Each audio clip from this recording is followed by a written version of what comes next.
Sabe, existe um jeito de hackear a nossa própria falha, de pegar aquele sentimento horrível de quando tudo dá errado e transformar numa ferramenta super poderosa. E é exatamente isso que a gente vai desvendar agora. Pensa um pouquinho, qual foi a última vez? Aquela sensação que afunda o estômago, sabe? O momento em que a gente erra e por um instante parece que o mundo para. Todo mundo já passou por isso. A grande questão não é se a gente vai errar, porque isso vai acontecer. A questão é como a gente reage depois que o erro já está na mesa.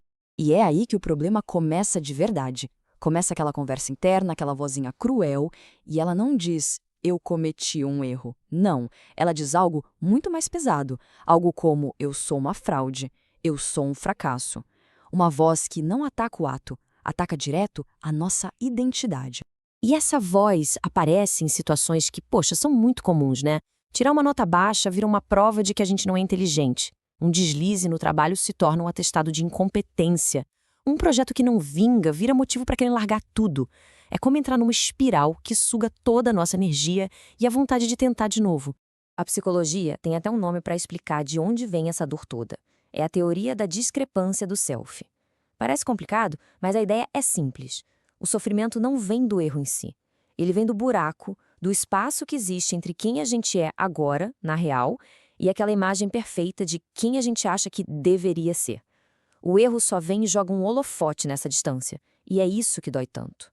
Então, o ponto central é exatamente este. A nossa mente pega um evento isolado, uma falha qualquer, e transforma aquilo numa identidade. Um tropeço vira uma etiqueta. Eu errei se transforma em eu sou um erro. E esse sim é o verdadeiro problema que a gente precisa resolver. E aqui vem a grande virada de chave. E se o problema nunca foi o erro? E se o problema sempre foi a história que a gente se conta sobre ele? Essa é a ideia que muda o jogo completamente. Olha só a diferença. De um lado, a interpretação cheia de peso, de emoção. Eu falhei, sou um fracasso. Do outro, a realidade nua e crua, quase científica. Uma tentativa não gerou o resultado esperado. A segunda frase é um fato. A primeira é uma ficção, uma história bem dramática que a gente cria na nossa cabeça. Essas interpretações erradas têm nomes, sabia? São as distorções cognitivas. Pensa nelas como se fossem óculos com a lente suja, que distorcem como a gente vê a realidade. A gente pega um único erro e já diz, sempre dá errado comigo. A gente traz toda a culpa para si, mesmo quando 1000 outras coisas influenciaram. E o pior de todos, a gente deixa um sentimento ruim virar uma verdade absoluta sobre quem somos. E o mais curioso é que, lá no fundo, o medo que paralisa não é nem de errar. A ciência evolutiva mostra que nosso cérebro morre de medo é do julgamento dos outros. Sabe, ser excluído do grupo, para os nossos ancestrais, era basicamente uma sentença de morte. Esse medo super antigo ainda está aí, operando na gente e transformando um simples erro numa ameaça social gigantesca. Então, vamos começar a desmontar essa lógica. A primeira coisa que precisa ficar clara é: falha não é uma sentença. Não é um carimbo, um veredito final sobre a capacidade de alguém. É simplesmente um feedback, um dado. É a vida dizendo: olha, essa abordagem aqui não rolou, tenta de outro jeito. É só informação pura, sem nenhum julgamento de valor. A pesquisadora Carol Dweck mapeou isso em duas mentalidades diferentes.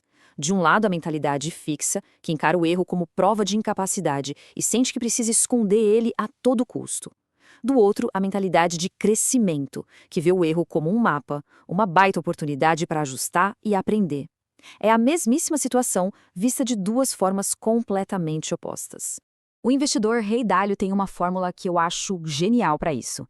Ele diz: dor mais reflexão é igual a progresso. A dor do erro é só um sinal de que algo ali precisa de atenção. Mas sem a reflexão, a dor é só sofrimento. Com a reflexão, essa mesma dor virá o combustível para a gente evoluir. Ok, muito legal na teoria, mas e na prática? Como a gente faz isso? A mudança de atitude é basicamente esta: parar de agir como um juiz, que só sabe dar sentença, e começar a agir como um médico. Parar de se julgar e começar a diagnosticar o que aconteceu. E aqui vai um método simples, em 3 passos, como se fosse um detetive investigando uma cena. Passo 1. O que aconteceu? É só descrever os fatos, sem drama, sem emoção. Passo 2. Por que isso aconteceu? Aqui a gente cava um pouco mais fundo, busca a causa real, a decisão que levou àquilo. E passo 3, o que eu ajusto? É definir uma ação bem concreta para a próxima tentativa. Simples, objetivo e, o principal, com zero culpa. Esse processo de mudar a nossa narrativa interna é muito, muito poderoso. Em vez de pensar, nossa, eu sou péssimo nisso, a gente pode pensar, ok, essa abordagem não funcionou. O que eu posso aprender com isso? Trocar todo mundo vai achar que sou incompetente por isso só mostra um ponto onde eu preciso melhorar. A mudança na frase é pequena, mas o impacto na nossa confiança e na nossa ação é gigante. E dentro dessa releitura toda, tem uma palavrinha que é quase mágica. Um truque que a própria Carol Dweck ensinou. A palavra ainda. Colocar ainda no final de uma frase negativa muda tudo. Eu não consigo fazer isso, ainda. Eu não sou bom nisso, ainda. Essa palavra transforma uma parede num caminho. Então, para a gente fechar, fica aqui um desafio prático. Fazer a primeira autópsia de erro. Isso mesmo, analisar uma falha recente de forma fria, curiosa e, o mais importante de tudo, sem um pingo de culpa. O plano é super simples e dá para fazer nas próximas 24 horas. Primeiro, escolher um erro recente. Segundo, descrever os fatos num papel, como se fosse um repórter, sem se atacar. E terceiro, anotar um pequeno ajuste para fazer da próxima vez. Só isso. Porque no final das contas, o ponto crucial é este. O jogo da vida não é sobre perfeição. Ninguém é perfeito. E que bom! O jogo é sobre evolução.